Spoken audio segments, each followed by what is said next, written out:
জুলাই শহীদ স্মৃতি ফাউন্ডেশনের পক্ষ থেকে পুরো বাংলাদেশের মানুষের হয়ে এই অভ্যুত্থানের একজন হয়ে আপনাদেরকে শুধু এই কথাটি দিতে চাই, শুধু শহীদ পরিবার নয়, শুধু আমার আহত যোদ্ধারা নয়, এই অভ্যুত্থানের সাথে সংশ্লিষ্ট যারাই বিভিন্নভাবে ক্ষতিগ্রস্ত হয়েছেন তাদের জন্য, আমার শহীদ ভাইদের পরিবারের জন্য, আমার আহত ভাই বোনদের জন্য আর্থিক সহযোগিতা হোক, দীর্ঘমেয়াদী পুনর্বাসন হোক, নির্দিষ্ট সম্মানের ব্যবস্থা করা হোক, পরিবার থেকে অন্তত একজনের যোগ্যতা অনুযায়ী চাকুরির ব্যবস্থা করা হোক।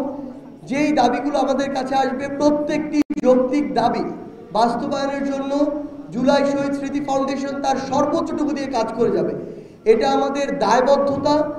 এই যে রক্ত, এই রক্ত আমাদের যে নতুন স্বাধীনতা এনে দিয়েছে, এই রক্তের একটি সবচেয়ে বড়, আসলে আমরা অনেক পাওয়ার কথা বলতে পারি, এটি হচ্ছে সবচেয়ে ন্যূনতম পাওয়া। এই যে এত মানুষ এই যে জীবন দিয়েছে, রক্ত দিয়েছে, আমরা শুধু আপনাদের একটা কমিটমেন্ট দিতে চাই। আমরা শুরু করেছি, প্রসেসগুলো চলছে, সাজিয়ে গুছিয়ে নিতে কিছুটা সময় লাগছে, কিন্তু আমাদের এই প্রসেস যেহেতু শুরু হয়েছে, খুব দ্রুততম সময়ের মধ্যে আমরা আমাদের প্রত্যেক শহীদ পরিবারের কাছে পৌঁছে যাব। আমরা আমাদের প্রত্যেক আহত ভাইয়ের জন্য, আহত বোনের জন্য যেই সুযোগ সুবিধার প্রয়োজন হয় আমরা আমাদের জায়গা থেকে সর্বোচ্চ চেষ্টা করব। অনুগ্রহ করে আমাদের প্রতি ওই ক্ষুদ্র আস্থাটুকু রাখবেন এবং আমাদের সাথে সন্তান হিসেবে হোক, ভাই হিসেবে হোক, আমাদের সাথে থাকবেন, আমাদের হাতটি শক্ত করে ধরে রাখবেন।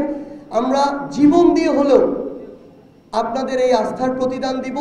আমরা কথা দিচ্ছি, আমরা আপনাদেরকে কখনো আশাহত করব না। ধন্যবাদ।